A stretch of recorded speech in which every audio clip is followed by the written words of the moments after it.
Welcome to Module 3, Lesson 5, Dividing Rational Numbers. Today we're going to talk about dividing rational numbers, applying properties as strategies to divide rational numbers, and solving real-world problems that involve dividing rational numbers. So speaking of that real-world problem, we're going to talk about a diver who needs to descend, so descend would be an important word, to a depth of 100 feet below sea level. Okay, so that tells us right away that that 100 is going to be a negative 100. She wants to do it in 5 equal descents. So we want to know how far should she travel each descent.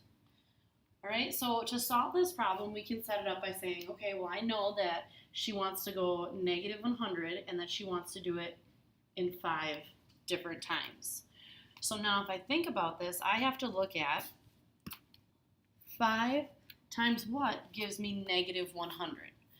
Okay, so remember the rule for integer multiplication. So if I have a positive times something and I get a negative, I know that my something has to be negative.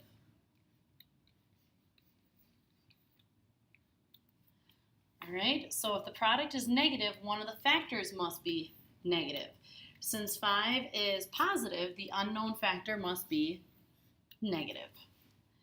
I know that 5 times 20 gives me 100, so then I know that since the 100 has to be negative and the 5 is already positive, that my solution is going to be negative 20.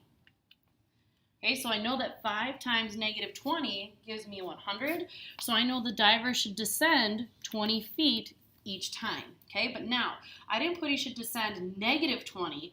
Descend already implies that it's negative. All right, so what do you notice about the quotient of 2 rational numbers with different signs? Well, you should notice that, so I notice that the quotient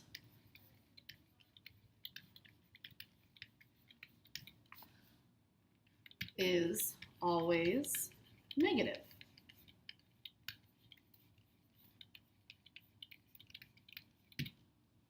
What do you notice about the quotient of 2 rational numbers with the same sign? Okay, so what you should notice is that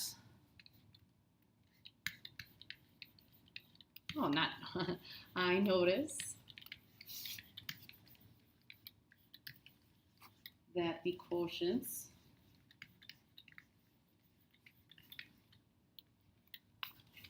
are always positive.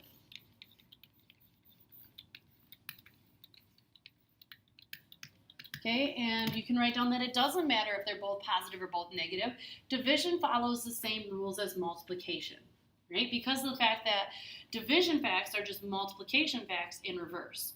So right now what we're going to take a look at is we're going to look at when numbers are set up in different ways as division problems. Okay, so we want to know if 12 over negative 4 is the same as negative 12 over 4, and is it the same as the opposite of 12 over 4? Okay, so what I'm looking at here is if I do 12 divided by, so if I wrote this out as a division problem, so 12 over negative 4, it would look like this, 12 divided by negative 4. And I know that 12 divided by 4 gives me 3, and that since my 2 numbers are different, that the quotient is going to be negative 3. Now here, I want to know if negative 12 divided by 4, because now the negative is on top, and the positive is on bottom, what will that give me? Well, again, 12 divided by 4 is still 3. The signs are different, so my answer is still negative. Now here, I have 12 divided by 4, but then whatever that answer is, I want the opposite. Well, 12 divided by 4 is 3, and so this tells me I want the opposite of 3, which is negative 3. So what do we notice about each quotient? They are all the same. So it doesn't matter where that negative sign is. If there's one negative and one positive, I'm going to have a negative quotient, regardless of if it's on top or on bottom. So the rational numbers, they are all equivalent because they all give me the same quotient. Okay, so then I want you to look at D and try to answer that one on your own. All right, and then let's take a look at 14 over negative 7. Okay, so 14 divided by negative 7, if I look at that and do the division, I get negative 2. Well, here, would I get negative 2 again if I did negative 14 divided by 7? And then here, wouldn't I still get the same thing if I took the opposite of 14 divided by 7? So what I want you to do is I want you to try number 4 on your own and then come back and check your answers. All right, so here what you should have found is that since both of these are negative, they give you a positive answer. So the other thing that would give me a positive answer would be 32 positive divided by 8 as a positive. Now here's where it's different. I want the opposite, so here I want the opposite to give me a positive number. So my inside quotient has to give me a negative number. That means one of the two has to be a negative number. So I could actually say negative 32 divided by 8 and take the opposite of that. Or I could give another one and say 32 divided by negative 8 and take the opposite of that. Okay, they're all going to give me positive 4. Okay, so now we're looking at over 5 months, Carlos wrote 5 checks. So he wrote 5 checks for a total of $323.75 to pay for his cable TV service. So what that means is if he's writing these checks, that means that money's going out, so that this is a negative number. It's not the 5 that is negative, it's the amount that he paid that's negative. And we want to know what was the change in Carlos's bank account each month. So I don't want to know the total change, I want to know the weekly change. So this is how much it changed overall. I want to know what that breaks down to per week. So that tells me I'm going to take the amount that it changed and divide it by 5. Okay? So I'm using that negative number to represent the withdrawal or the payments. First, I'm going to determine the sign of the quotient. Since my two numbers are different, or my two signs are different, the quotient is going to be negative. And then I actually do the division. Now, if I were to use long division, so 323 and 7/500 divided by 5, 5 goes on the outside. Now, because there's no decimal out here, I don't have to move anything at all. I know 5 goes into 32 6 times. I know 5 goes into 23 4 times.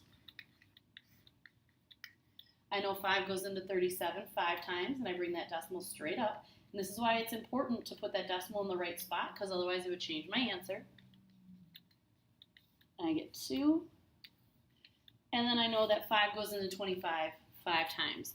So I should have gotten an answer, and I'm sorry, this is a 7. I know you can't see that very well. So I should have gotten an answer of negative 64 and 7/500. And this is negative because of the fact that their signs are different.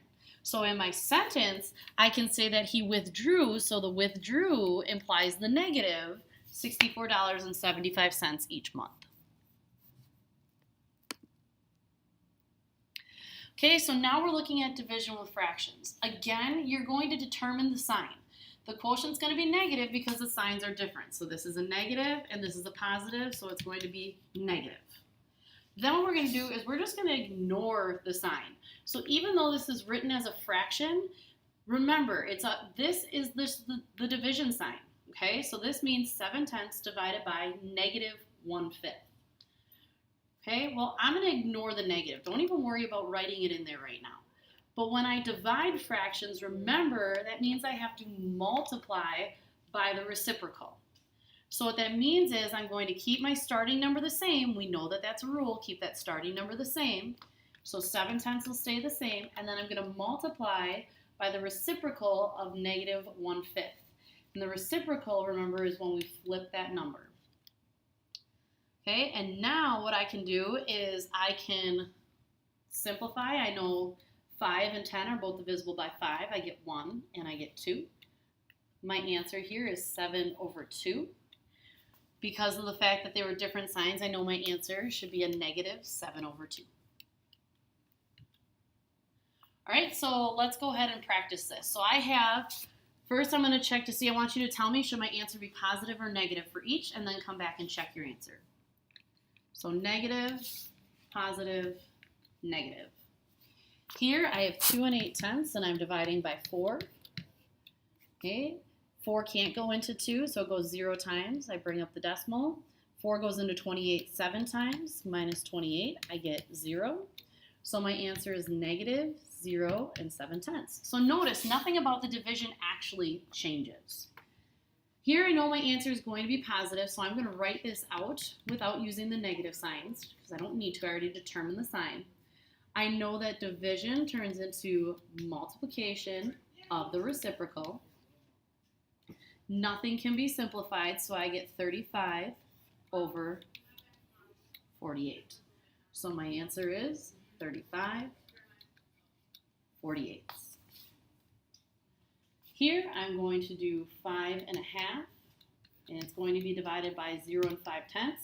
Now, I need to move my decimal until it hits the long division side. What I do on the outside, I have to do on the inside. You know that golden rule of math. So I have 5, and on the inside I end up with 55. 5 goes into 5 once. 5 goes into 5 once. So my answer is 11, but it's negative because of the fact that I have the negative sign out front. All right, so you have your guided practice problems that I'd like you to finish. Okay, please make sure you're showing all of your work and you're putting your answers into that Google form. As always, if you have any questions, please let me know. Please email me or write them down so we can go over them in class.